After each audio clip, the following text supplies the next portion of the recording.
সবাইকে অমিত সামনের দিকে যাও, তন্ময়, স্বপনদা সবাই সামনের দিকে চলে যান এক সারিতে। আমাদের আঞ্চলিক নেতৃত্ব যারা আছেন মানুষ দাস সবাইকে নাম ধরে বলতে পারছেন, সবাই চলে যান সামনের দিকে। উত্তম বারিক জিন্দাবাদ, জনপ্রিয় জননেতা উত্তম বারিক জিন্দাবাদ জিন্দাবাদ জিন্দাবাদ। 23 এপ্রিল আসছে দিন, 2 নম্বর বোতাম টিপে উত্তম বারিকের হাতের উপর জোড়া ফুল চিহ্ন ভোট দিন ভোট দিন ভোট দিন। বন্দে মাতরম বন্দে মাতরম, এগিয়ে চলো জোর কদম বন্দে মাতরম, মন্ত্রমতের সঞ্জীবন বন্দে মাতরম। উত্তম দা এগিয়ে চলো, আমরা তোমার সঙ্গে আছি। আপনাদের সঙ্গে বিশেষ আলোচনা আছে।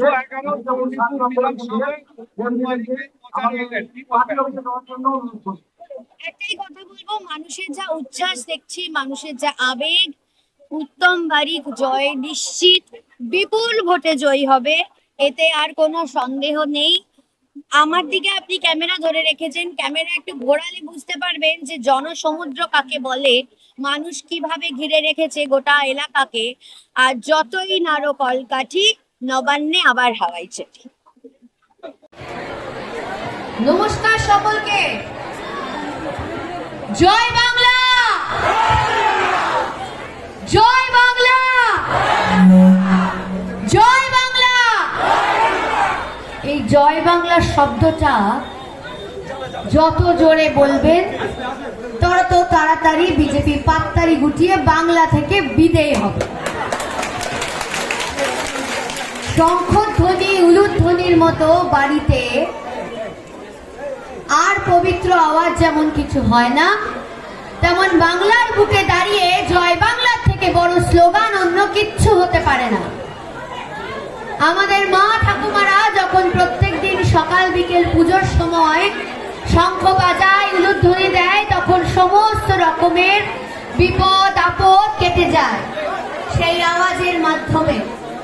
আর আমাদের বাংলার বুকে দাঁড়িয়ে আমাদের জননেত্রী, আমাদের সকলের অভিভাবক মাননীয় মুখ্যমন্ত্রী মমতা বন্দ্যোপাধ্যায় যখন জয় বাংলার স্লোগান দেয়, তার সাথে সাথে যখন আমাদের বাংলার প্রত্যেকটি মা বোন ভাই দাদারা চিৎকার করে গর্জে ওঠে জয় বাংলা বলে, তখন কিন্তু সেই স্লোগানের দ্বারা সমস্ত দূষিত লোকেরা পাত্তানি গুটিয়ে পালিয়ে যায়। জয় বাংলা এমন একটা এখন শব্দ, আমি সব জায়গায় যাব। জয় বাংলা এমন একটি শব্দ সব সময় মাথায় রাখবেন। জয় বাংলার শব্দের মধ্যে দিয়ে আপনাদের জয়কে নিশ্চিত করা হয়েছে। আপনাদের জয় কোথায়? মামাটি মানুষের জয়। আপনাদের জয় কোথায়? আপনাদের জয় সেইখানে যেখানে দিদি 15 বছর আগে দেওয়া প্রতিজ্ঞাগুলো, যে প্রতিশ্রুতিগুলো মা বোনেদেরকে দিয়েছিল, সেই প্রতিশ্রুতিগুলো অক্ষরে অক্ষরে সেই মানুষটি পালন করেছে।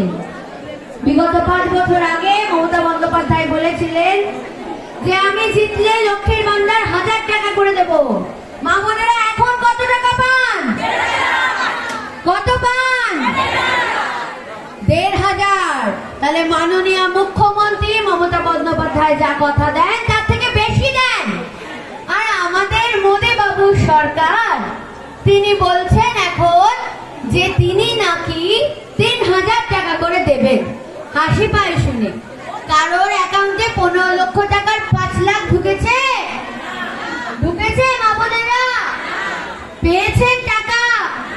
মোদি বাবু দিয়েছে আপনাদের? গ্যাসের দাম কত? কত? আমাদের কলকাতা শহরে অটো চলে, এখানে চলে?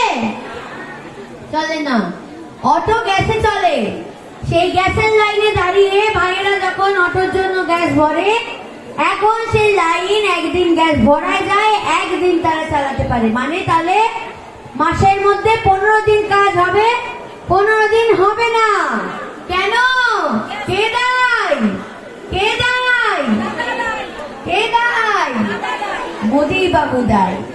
আর আমাদের মোদি বাবু সম্বন্ধে আমার যখন কথা বলতে হয় তখন আমার বড্ড মায়া হয়।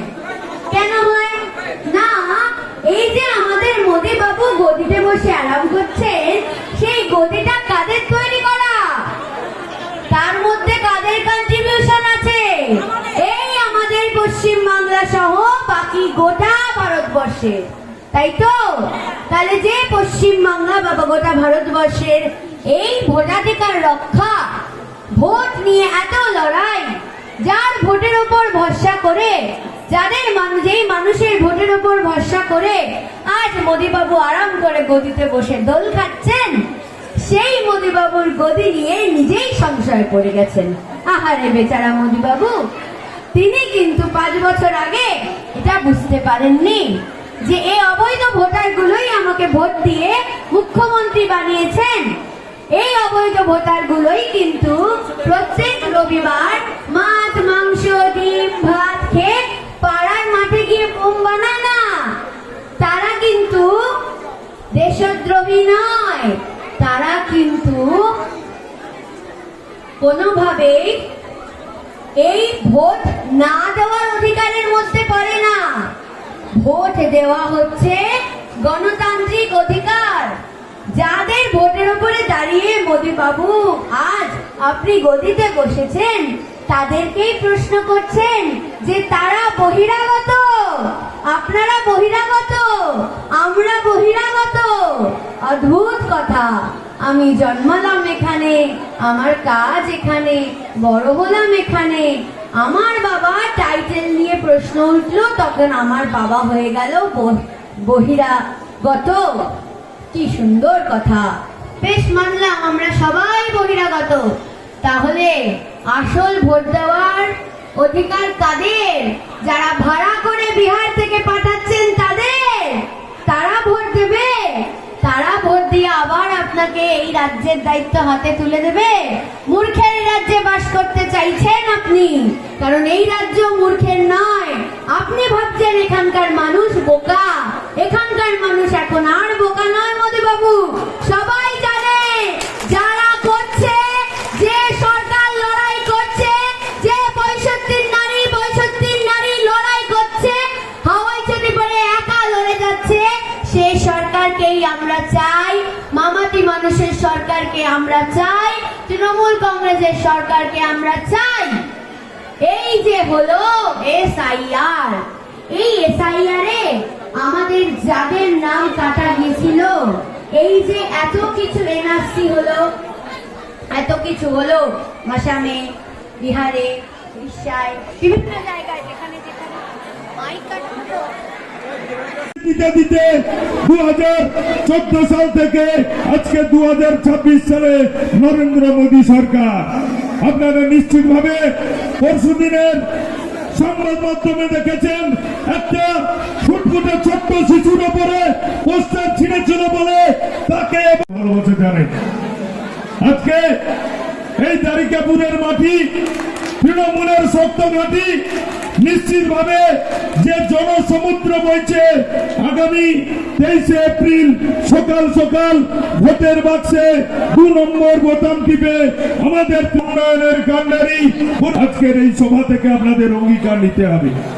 আপনারা নিশ্চিতভাবে জানেন যে তৃণমূল কংগ্রেসের উন্নয়ন প্রায় 85 থেকে 90 খানা সম্পাদক এবং সহসভাপতি অসিত হাইত মহোদয়, তাদেরকে অনুরোধ করছি বরণ করে নেবেন। একবার হাততালি দিয়ে সবাই স্বাগত জানাবেন।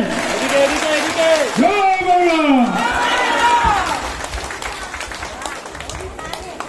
কাছের মানুষ, কাজের মানুষ, 211 চণ্ডীপুর বিধানসভা কেন্দ্রের সর্বভারতীয় তৃণমূল কংগ্রেসের প্রার্থী উত্তম বারিক মহাশয়কে এরপরে উত্তরীয় পরিয়ে বরণ করে নিচ্ছেন বিভীষণপুর অঞ্চল তৃণমূল কংগ্রেসের সাধারণ সম্পাদক বিশিষ্ট শিক্ষক স্বপন কুমার দাস মহাশয়।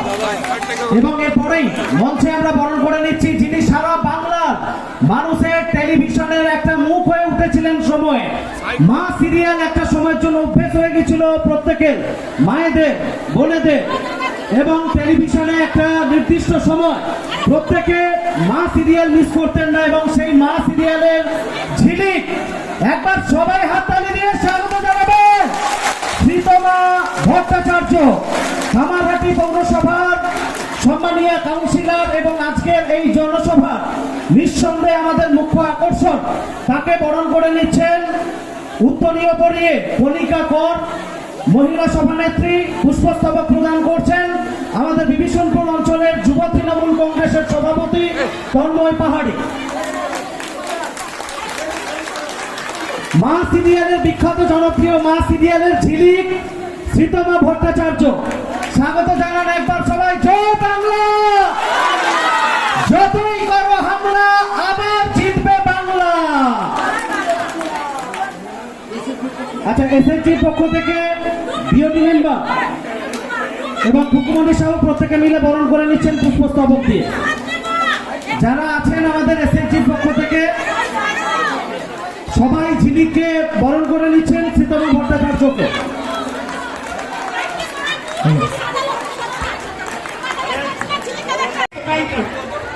যান্ত্রিক গোলযোগ হতেই পারে, তার জন্য কেউ উতলা হবেন না। আসলে এই যান্ত্রিক গোলযোগগুলো না, আমার মনে হয় এখানকার বাসিন্দা আপনাদের শুভেন্দু অধিকারীর মতো। কেন বলুন তো? কারণ এই যে যারটা খেলো, যারটা পড়লো, যার কোলে বড় হলো, তাকেই একটা সুন্দর করে লাথি মারলো, তাই না?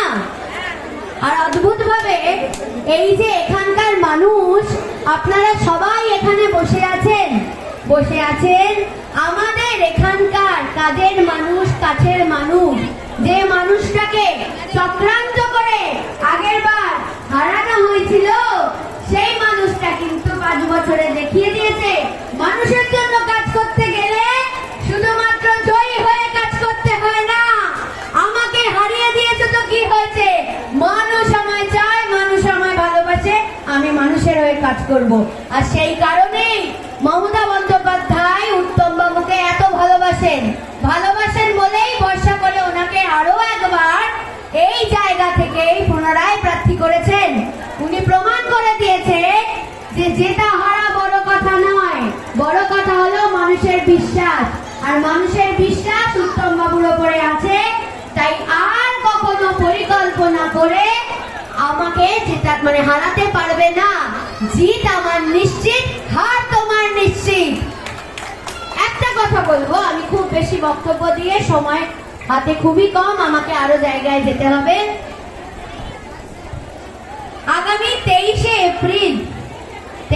এপ্রিল কত নম্বর বোতাম? 2 নম্বর বোতামটা বাড়ি থেকে যাওয়ার সময় মাথায় করে যাবেন, গিয়ে বোতামে ভোট দেবেন, ভোট দিয়ে চলে আসবেন।